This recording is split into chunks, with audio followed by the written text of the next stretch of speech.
L'affaire sur les 50 000 hectares vendus dans le groupement Mousso-Kantanda a fait l'objet d'une motion préjudicielle lors de la séance plénière de ce mardi 11 octobre. Initiée par l'honorable Roy Kaumba Kester, l'élu de Muchacha plaide pour une commission d'enquête afin d'en savoir long. En tant qu'Assemblée, nous sommes les protecteurs numéro 1 de nos terres. C'est ainsi que j'ai voulu demander que, avant que nous puissions arriver à la création d'une commission mixte, nous devons enquêter sur tout ce qui se passe sur le plan foncier dans notre province. Initiative soutenue par les élus provinciaux qui veulent être clarifiés quant à cette situation. Donc moi j'estime pour ma part que la motion de l'honorable Kester tombe à point nommé.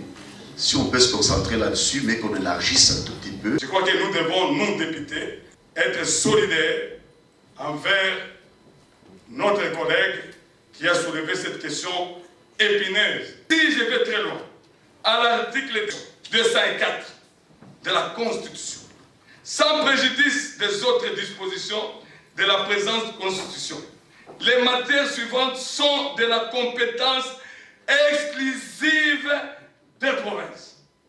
Ça ne regarde pas au niveau national. Nous avons suivi ces jours-là, même madame n'était pas informée. Abordant dans le même sens, le président de l'organe délibérant, l'honorable Lucas Monitumbu, s'est apaisanti sur la mission de cette commission d'enquête qui sera mise sur pied. Il faut que la représentation provinciale se penche, même en restreint, sur ce point-là pour aller mener les études, les recherches sur cette affaire-là. C'est de cette manière-là que nous pourrons maintenant informer les instances nationales. Vous voyez dans les réseaux sociaux, on cite un certain Mounoung et tout ça, ainsi de suite. Quelle est cette loi qui a octroyé 50 000 hectares à quelqu'un?